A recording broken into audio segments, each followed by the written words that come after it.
20 साल की सजा पूरी करके बाहर आया एक कैदी एक रेस्टोरेंट में बैठकर नाश्ता कर रहा था। अचानक बाहर कई पुलिस गाड़ियां आकर रुकी और पूरे रेस्टोरेंट को घेर लिया। पुलिस को पूरी तैयारी में देखकर जैक को तुरंत समझ आ गया कि कुछ गड़बड़ है। उसने जल्दी से रेस्टोरेंट के अंदर नजर दौड़ाई। अंदर सिर्फ एक बुजुर्ग कपल 8 और 2 बच्चे थे। उसी पल उसे साफ हो गया कि पुलिस उसी के लिए आई है। जैक घबराया नहीं। उसने चुपचाप अपना कांटा रखा और आराम से कुछ $100 के नोट निकालकर बिल चुका दिया। उसी वक्त 2 पूरी तरह हथियारबंद पुलिस वाले दरवाजा तोड़कर अंदर घुस आए।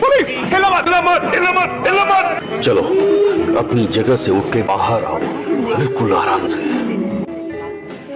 चलो अब उठो। लेकिन उन्हें नहीं पता था कि जैक एक रिटायर्ड जनरल रह चुका है और इन 2 अफसरों से निपटना उसके लिए कोई बड़ी बात नहीं थी। लेकिन जैक ने कुछ किया नहीं। उसने चुपचाप हाथ ऊपर कर दिए और गिरफ्तारी में पूरा सहयोग किया। उसे डर नहीं लग रहा था। असल बात ये थी कि वो इस छोटे से शहर में नया था और हालात समझना चाहता था। इसलिए उसने पहले जानकारी इकट्ठा करने का फैसला किया। पुलिस स्टेशन पहुंचने पर ऑफिसर केली ने उसे एक फॉर्म दिया और पर्सनल डिटेल्स पूछी। लेकिन जैक खामोश रहा और बस पुलिस स्टेशन की हर छोटी बड़ी चीज को ध्यान से देखता रहा। उसका ये रवैया चीफ एलन को गुस्सा दिला गया। उसने तुरंत ऑन ऑर्डर दिया कि जैक को डिटेंशन रूम में डाल दिया जाए। उसी वक्त डिटेक्टिव यैक्स बीच में आ गया। वो जैक को मीटिंग रूम में ले गया और गिरफ्तारी की वजह समझाई। पिछली रात शहर में एक बेहद बेरहम मर्डर हुआ था। पीड़ित को सिर के पीछे से 9 mm की 2 गोलियां मारी गई थी। मौत कंफर्म होने के बाद भी कातिल ने 2 घंटे तक बॉडी पर हमला किया और आखिर में उसे कार्डबोर्ड से ढक दिया। और आज सुबह एक गवाह ने जैक को क्राइम सीन के पास देखा था। इस वजह से जैक सस्पेक्ट बन गया था। पूरी कहानी सुनने के बाद जैक, जो अब तक चुप था, आखिरकार बोला, क्योंकि मैंने किसी को नहीं मारा, कम से कम हाल ही में तो नहीं, इस शहर में तो बिल्कुल नहीं।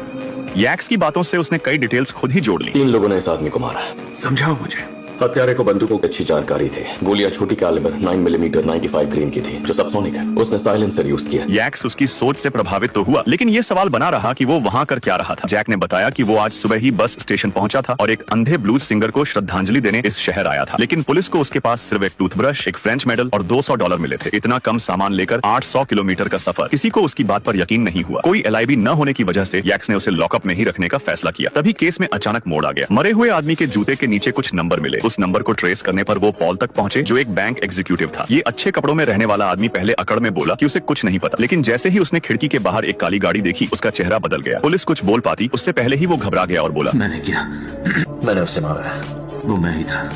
वो इतनी जल्दी कबूल कर रहा था कि केली के अधिकार पढ़ने तक को बीच में रोक दिया, जैसे जेल जाना ही उसका मकसद हो। यैक्स तुरंत समझ गया कि ये नकली कबूलनामा है, लेकिन उसने खेल खेलने का फैसला किया। उसने केली की तरफ देखा और पॉल को अरेस्ट कर लिया ताकि आगे की कड़ी खुल सके। नए सस्पेक्ट के आने के बाद यैक्स को एहसास हुआ कि जैक के साथ नाइंसाफी हुई है। वो उसे छोड़ने ही वाला था कि जैक ने खुद रुख बदल लिया। उसने ठंडे लहजे में कहा,